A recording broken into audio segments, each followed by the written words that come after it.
Good afternoon, everyone. It's an honor to welcome you on this glorious afternoon to the Poland Museum of the History of Polish Jews and the commencement ceremonies of the class of 2016. Before we welcome our graduates to the stage, we need to introduce a very special group of individuals. I kindly ask you to rise and join me in welcoming the world-class group of educators who have prepared our graduates for this moment, led by our director, Mr. T.J. Coburn, and the middle school, high school vice principal, Ms. Constance McGuire. Please welcome the high school faculty of the American School of Warsaw.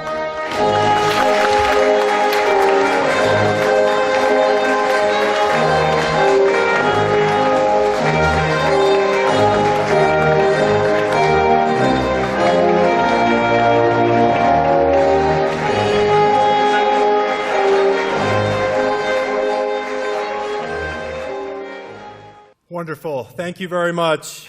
Welcome, faculty. Let's begin the ceremony. Please stand for the entrance of the members of the class of 2016.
Mr. Coburn, Mr. Tchaikovsky, members of the Board of Trustees, fellow administrators, faculty, parents, and guests, it is my pleasure to welcome you to the American School of Warsaw's commencement ceremony for the class of 2016. A couple of days ago, I received an email from a parent whose family, a middle schooler and a high schooler, are moving on from Poland at the end of the school year.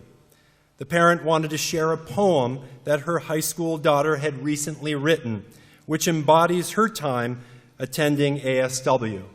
And I thought it would be apropos to read for this event. I'd like to share the poem with you now. It is entitled, When They Ask Me. One day, somewhere down the line, sometime after I've moved on from school to some 9 to 5 that I may or may not like, after I've settled down and met someone, I'll probably start a family. And my children will come to me one day and ask me about a time that to them was long ago, but to me burns bright, as if it were yesterday. When they ask me what I wrote, I will not tell them about that great essay for my 11th grade psychology class. I will tell them about a poem I wrote that touched someone's heart. When they ask me what I read, I will not tell them about the metaphors and similes and hyperboles.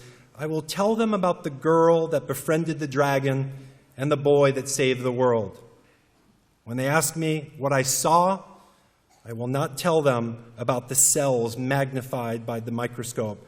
I will tell them about castle ruins and smiling faces. When they ask me what I felt, I will not tell them about the stress over grades. I will tell them about the pain in my stomach as I doubled over laughing. When they ask me what I hated, I will not tell them about the boring classes and homework. I will tell them about thinking I can't when I really could.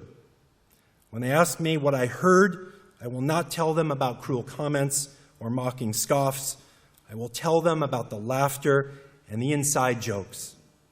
When they ask me what I learned, I will not tell them about all the equations and functions I finally managed to solve.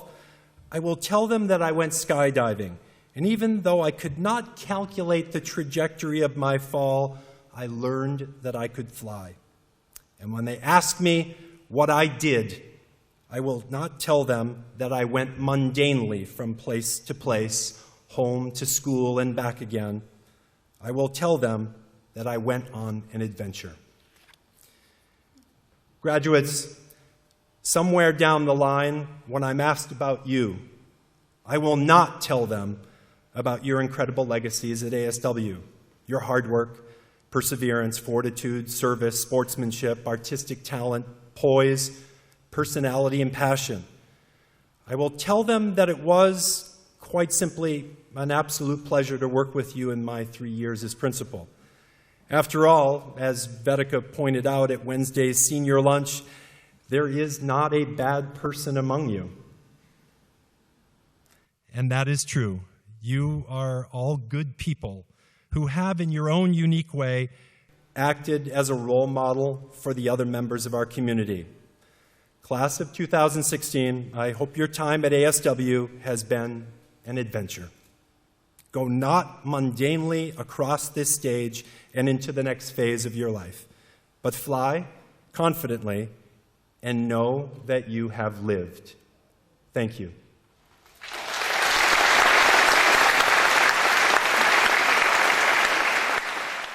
It now gives me great pleasure to introduce Mr. Theodore T.J. Coburn, Director of the American School of Warsaw.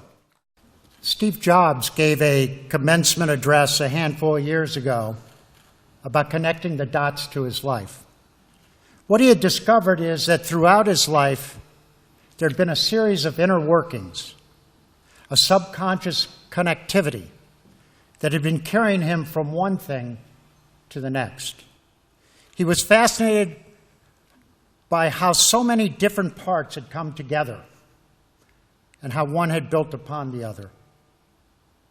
One moment stands out for me, a decision in my mid-30s to leave Wall Street to pursue a call to service. It was the culmination of many experiences across many years that joined together. And I can think of certain people along the way who helped guide me. An English teacher, a lacrosse coach, a minister, the former head of the board of trustees of this very school. All the experiences and the people bring me to this auditorium today, bring me to this podium, give me the honor of addressing you. Now, each of you is at early stages of having episodes to connect in your life. So let me draw upon a few observations for the road ahead. There's a spark of genius that glows inside you. Perhaps you're in touch with it. Maybe not yet. If you are willing to genuinely pursue your interests at each step along the way, then I believe the spark will be revealed to you again and again and again. Maybe, much like for me, it will take you years to figure it out, how it all goes together. But in the process itself, in being true to your genuine interests, you will find joy in your life. Fight the conventional wisdom and find Henry David Thoreau's different drummer. If a man does not keep pace with his companions, perhaps it's because he hears a different drummer. Let him step to the music which he hears, however measured or far away. Be willing to change the order and direction of your life. If you're trying to convince yourself that you like what you're doing, then it's probably time for a change. Who would have thought that dropping out of Reed College and studying calligraphy would lead Steve Jobs to become a pioneer and a visionary whose efforts contributed to changing the world? I can tell you with conviction, we only regret what we don't do in life. And recognize that there are individuals, some of whom have already been part of your life, many others who will pop up along your journey and guide you in the direction of your dreams. Graduating class of 2016, I'm proud of you, and I'm honored to be in your presence.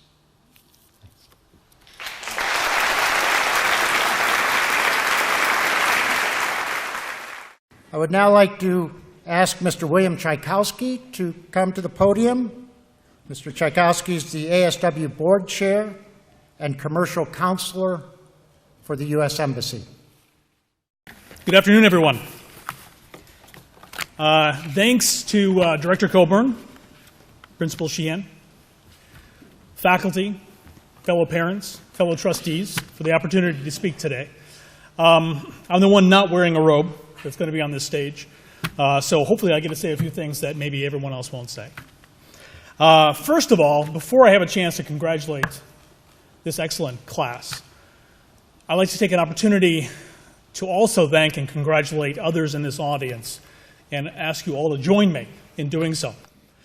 First of all, I'd like to congratulate and thank the faculty, the coaches, the tutors, the staff, the administration of this great school that got you all here. So if you join me in congratulating them tonight.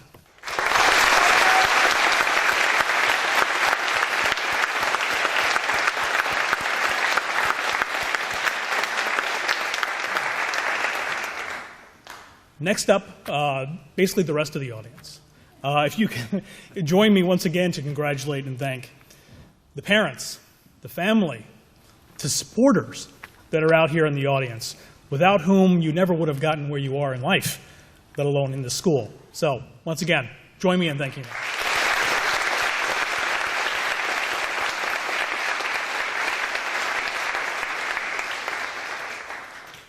them. Now, I will speak just for a couple of minutes here.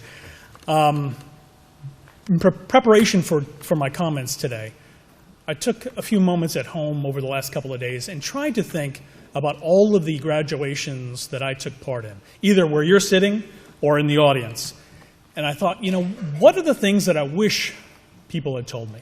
What life lessons do I wish were covered in the speeches that I heard?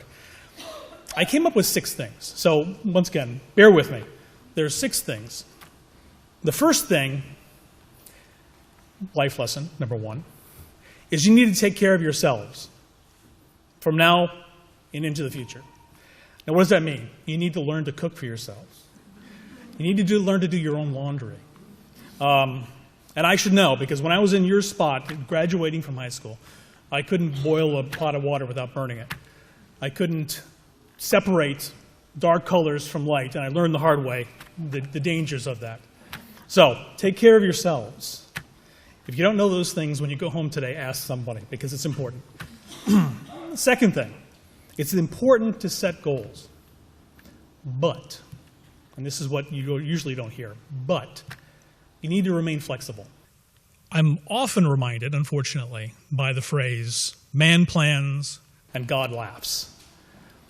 You'll go through life in pursuit of your goals, and you have to realize occasionally you may need to modify them, and that's okay. I will tell you from personal experience, in college I changed my major 4 times. Actually, it was 5, but I didn't want to admit it to myself. I'll say it was 4 times. And that's okay. The key to that, this life lesson, is hard work. No matter what you do, even if you have to change your goals slightly, hard work matters.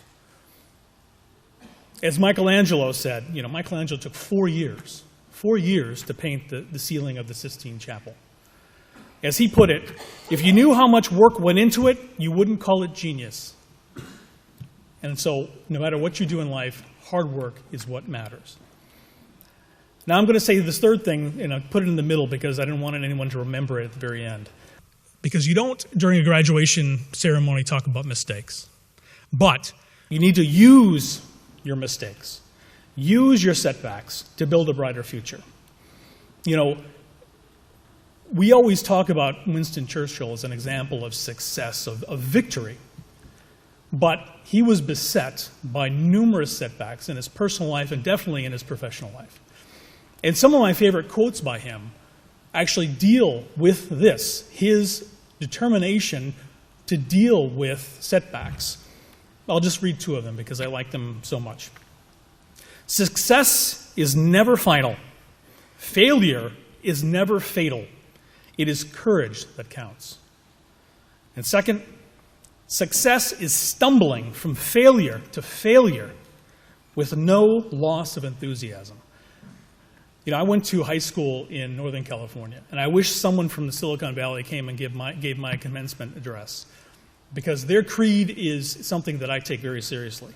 It's okay to fail. Actually, we encourage you to fail. Just fail fast, and then learn from it. Pick yourself up and move forward. Fourth, be true to yourself, and this is a tricky one. You can't forget your roots. You're basically the UN of a school, the microcosm of the world in one school. So don't forget where you're coming from. My grandparents left a partitioned Poland and Lithuania. They went to the United States. They set up shop in Chicago, where my parents grew up working in steel mills and canning plants, trying to earn enough money to better our lives, their kids. I carry all of that in my DNA. But that isn't everything that I am. My experiences, my successes, and my failures, my friends, my teammates, everyone that I've met along the way have taught me something and have changed me. And that's my true self. That's my true individual self. So don't forget your roots, but don't forget what you've become. And be true to that self. And with that said, the 5th rule is the golden rule. Do unto others as you would have them do unto you. I don't want to get religious. Every religion of the world, every creed, major creed in the world, has this as a basic fundamental tenet. You all have great advantages, and your parents and your teachers and everyone has striven to make sure you've been given those advantages. But it's also your duty to take care of those who don't have a voice, who don't have what you have. So do unto others as you would have them do unto you. Last thing, and I promise this is the last one. Never stop learning. Something I learned over the time as well. I went to elementary school and middle school in St. Louis, Missouri. And I think it must have been a state law that you had to love Mark Twain, because we all grew up loving Mark Twain. And as he put it, I have never let my schooling interfere with my education. And I've taken that to heart. I actually quote that quite often because, as you all know so well, because you've been in this international schooling environment, learning new languages, new cultures, new music, new cuisine, everything that you've studied and you've experienced over your lives so far shows you that the world is bigger than yourselves. It's bigger than what you've already experienced. So never, never, never stop learning and enjoying the process of learning. So in conclusion, in a few moments, each of you will walk across this stage and receive your diploma. As you finish a relatively short distance here, keep in mind that you will be passing through an invisible threshold, or over an invisible threshold, into a new phase of your lives. That future is unwritten. and it's up to you to write it. I am thrilled to be part of that transition today. And as I conclude, let me wish you all success, happiness, prosperity, and good health. Once again, I'd like to take this moment, now is my moment, to congratulate everyone assembled here today, and especially this extraordinary class of 2016.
I'm now privileged to introduce our first student speaker.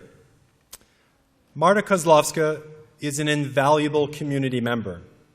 In class, she is one of our top students, earning honors and recognition across the curriculum, particularly in science.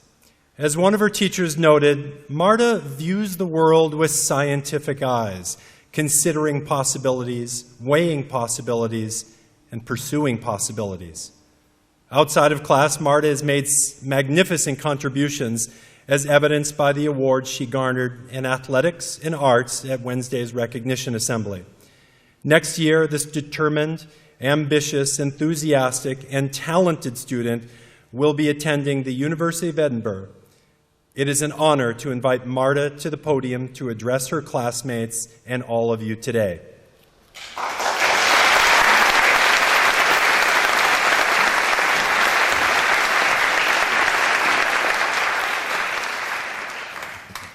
Let me give you a hug. Congratulations.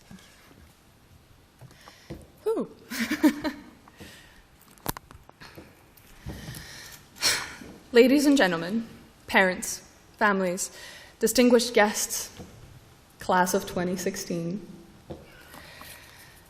The typical sentimental topics of student graduation speeches usually refer to the great road ahead and looking back at our experiences thus far. Believe me, I know. I have attended the high school graduation ceremonies every year since 6th grade. Every year, I listen to the graduation speakers, and I noticed that, in a way, these student speeches at graduation are a bit like wedding speeches friends of the bride and groom must give. The stress of the speech only truly impacts the speaker.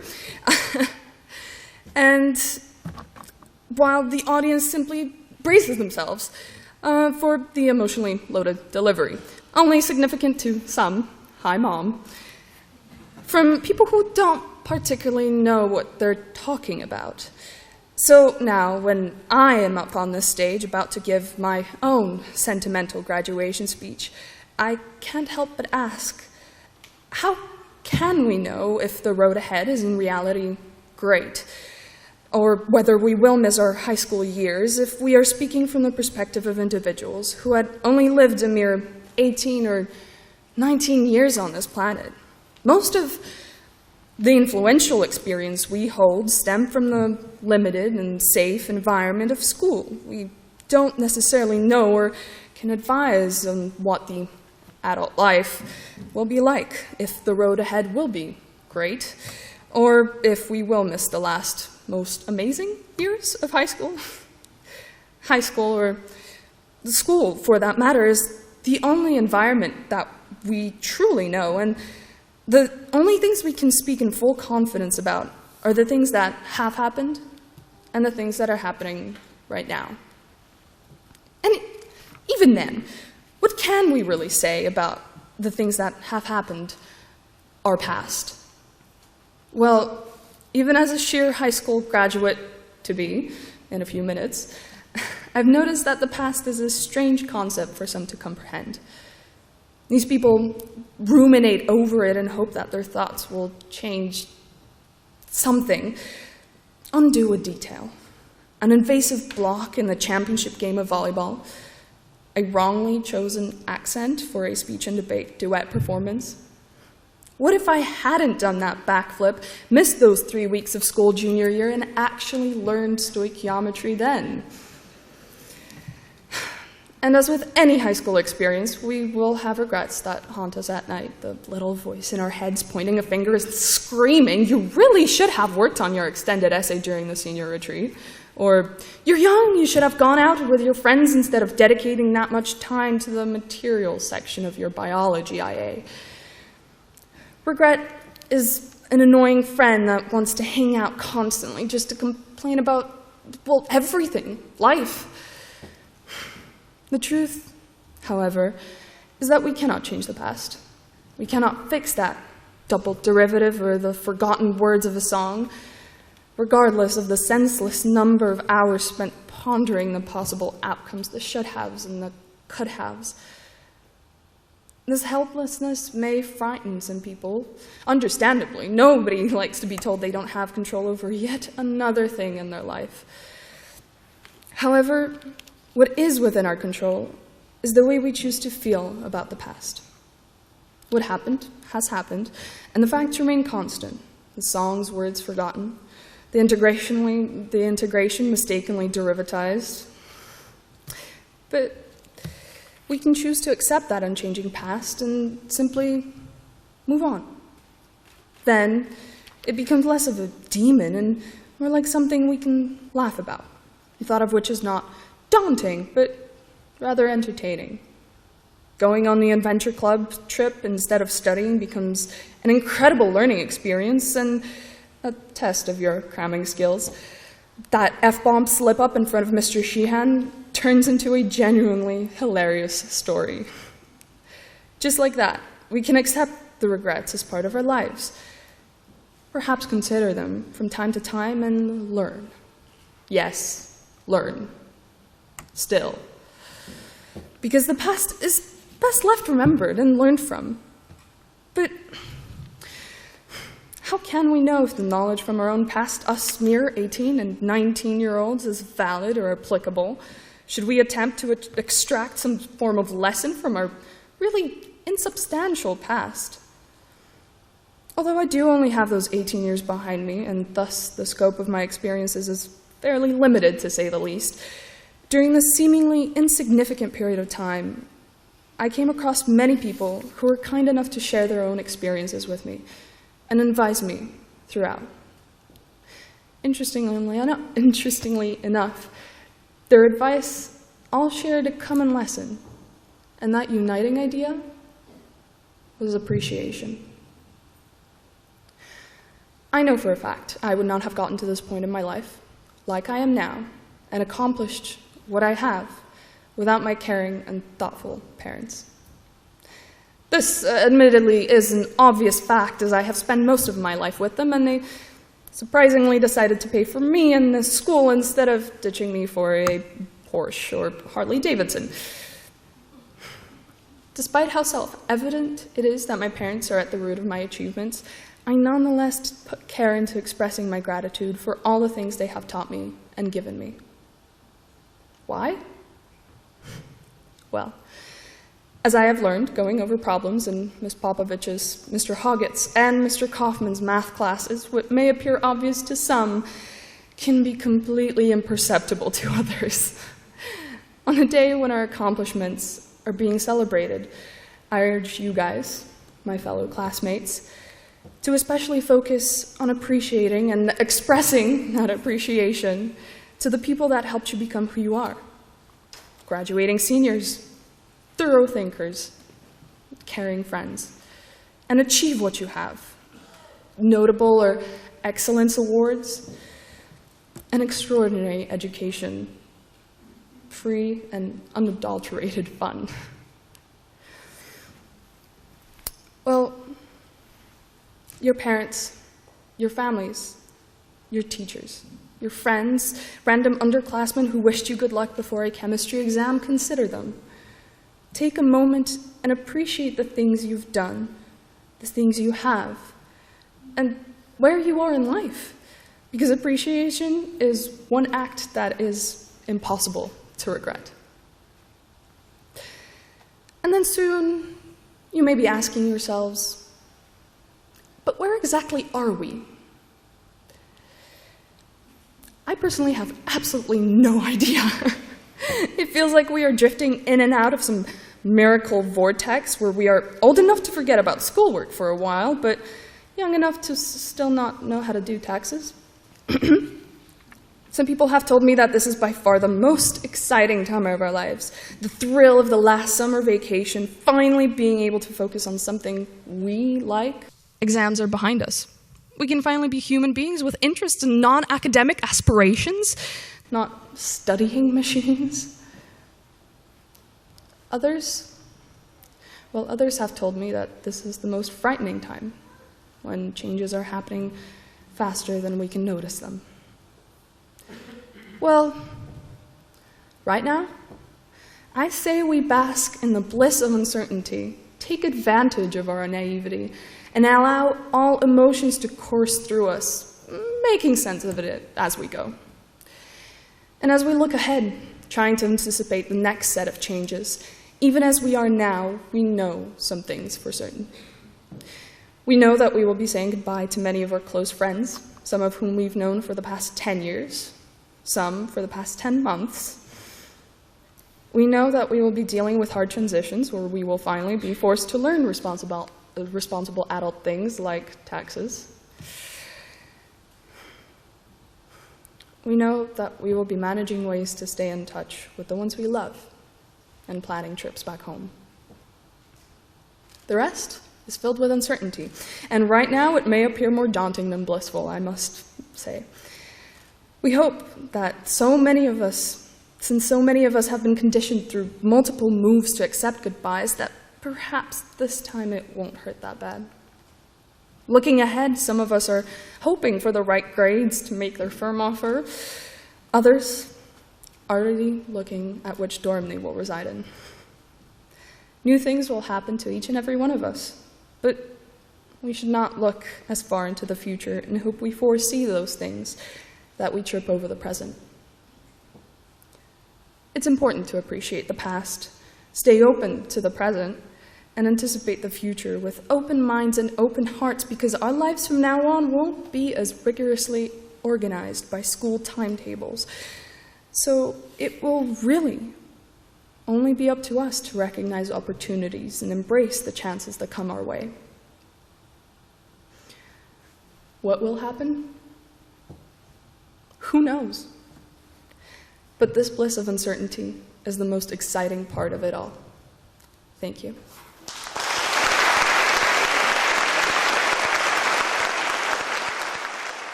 I'm now privileged to introduce our second student speaker.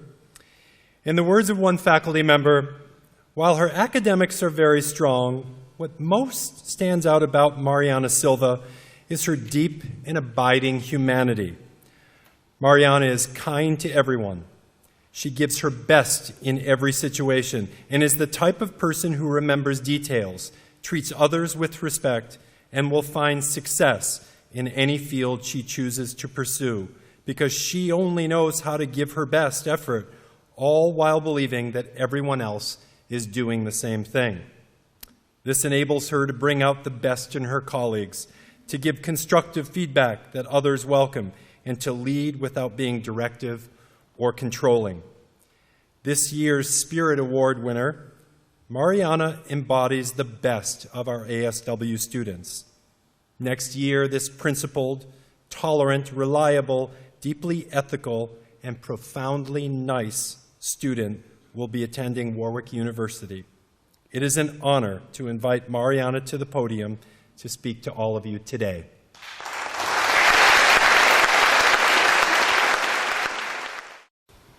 Wow. I'm quite astonished to see the turnout this afternoon.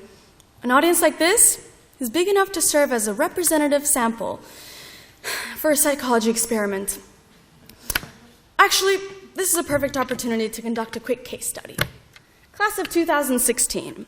How many of you in this past year have felt hopeless, incapable of achieving greatness, were unsatisfied with your grades, or even doubted your abilities? Just raise your hands. Yeah? Thought so. I can vouch for all of the above. You know, I'm one of those people that enjoys living in the present. In fact, I pretty much despise thinking about the future. Having to think about the future these past 2 years kind of drove me crazy. To be honest, I didn't know I had the capability of crying so much over the most insignificant things. You know, let me tell you a secret. This one time, I cried because I didn't have a topic for my IA. Okay, maybe it was more than one time. Actually, I'm pretty sure I could have filled a swimming pool with all the tears I shed. Maybe that's why I'm so good at swimming. Okay, but that is not the point. The point is, I was completely lost. I felt as if I were on an island in the middle of the ocean. I definitely had an urge to leave the island and find my way to pursue new adventures. But it wasn't as easy as I thought. I had no idea where to start. Every day, I would wake up and look at the taunting horizon, knowing that there was something out there awaiting me. However, every time I looked at that something, a sense of fear overtook me. I thought I wasn't ready to move away from the island. I was perfectly fine with living in the present, with everything I'd grown up with. But these past 2 years have been the process of building a boat, setting it on water, and sailing towards the unknown. I had a goal and a mission: get to the horizon and find out what's waiting for me. Day by day, I worked hard, challenged myself, and little by little, I started to see the pieces of the distant land. So today, on Keeping Up with Mariana, you'll get a little recap of my journey, and most importantly, some of the lessons I have learned throughout. Here goes the recap. Junior year was fantastic. Senior year sucked. Okay, well, maybe not every second of every minute was terrible. It definitely was not like High School Musical, but I guess you can't have everything in life. There are obviously numerous ups and downs. There were days where we couldn't stop smiling. There were days where we were sleep deprived. stressed, pale, moaning zombies. Every single one of those days proved to be challenging in some shape or form. And yet, we kept going. We kept moving forward and surmounting the challenges. Back in November, I remember one dreadful day very clearly. It was one of those few days where I came to school with tears in my eyes because I couldn't handle all of the stress. I felt as if I was caught in a storm with an unpleasant wind dragging me backwards. The macroeconomics IA was due at the end of the week. The math IA, the draft, had been due for over a week, and I still hadn't written a single word because I was not happy with my topic. Extracurricular activities kept overlapping with my work time. The extended essay was nowhere to be done. I still had no idea what universities I wanted to apply to, and to top it off, the IB predicts were coming out later that week. Nonetheless, despite the anxiety and constant worry, I realized something that day. I remember walking into Mr. Popovich's room to ask a few questions about my IA, and him asking if I was okay. I, wanting to hide my frustration, put a smile on my face and just replied, yeah. Yet, Mr. Popovich turned to me and said, "You say you're okay, and you're smiling, but I know you're not okay." Later that day, I went to go to talk to his wife, and coincidentally, Mr. Popovich was there too. I kept asking questions about the math IA and the requirements, but before asking anything, I had to take a deep breath and prevent myself from bursting into tears. Mr. Popovich came to my rescue and said, "Give her a break, she's stressed." Now, these two small remarks don't really seem important or mind-blowing, but at that time, they made my day slightly better.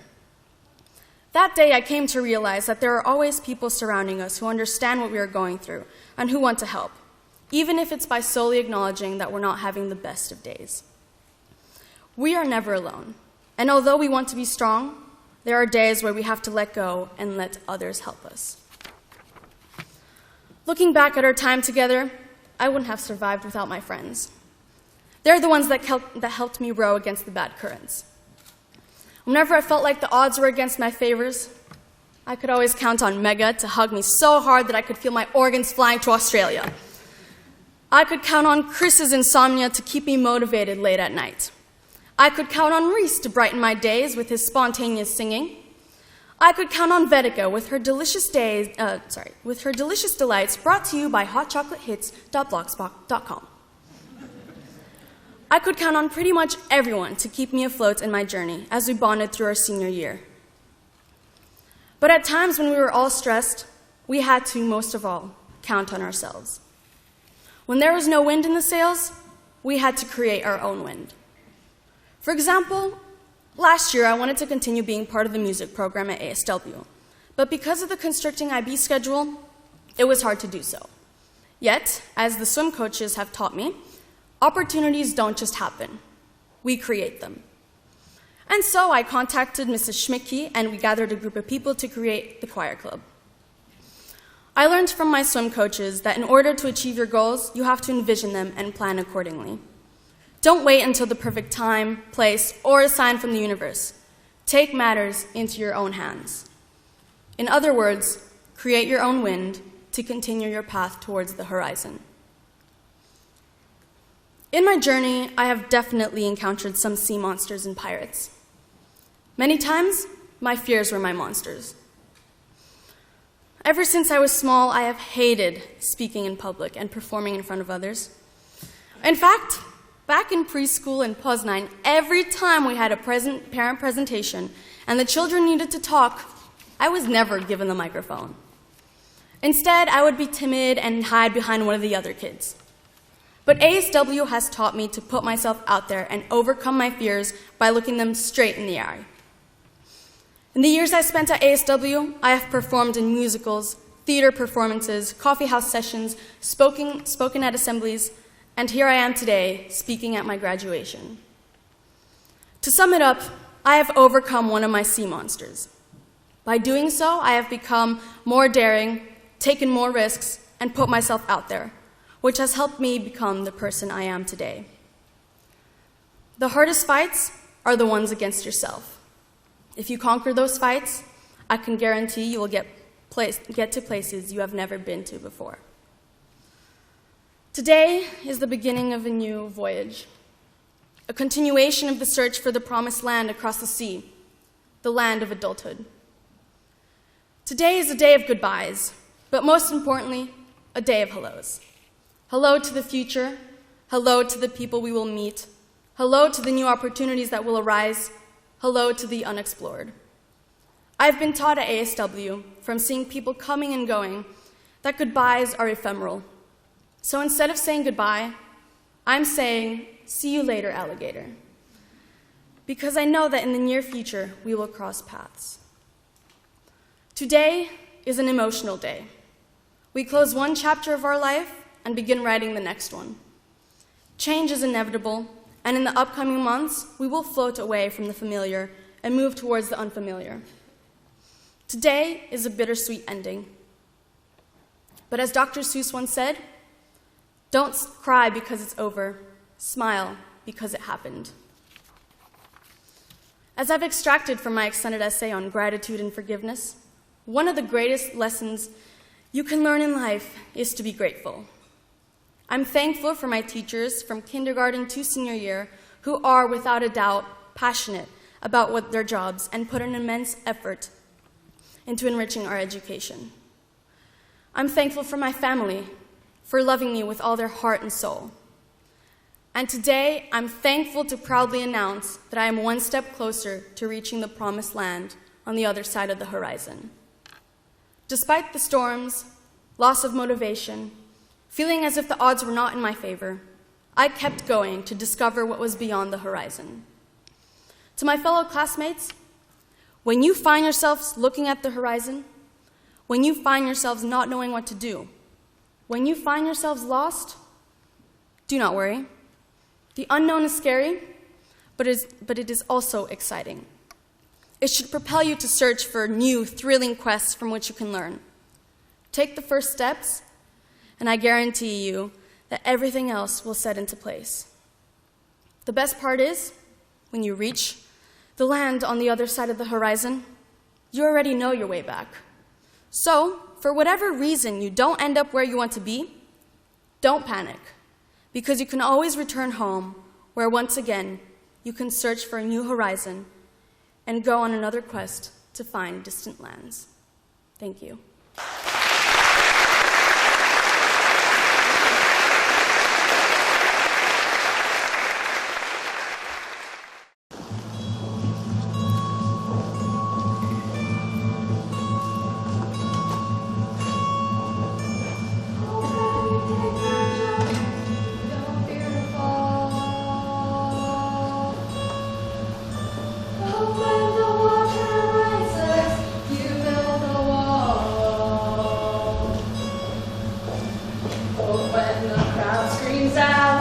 Screaming your name. Hope when everybody runs, you choose to stay.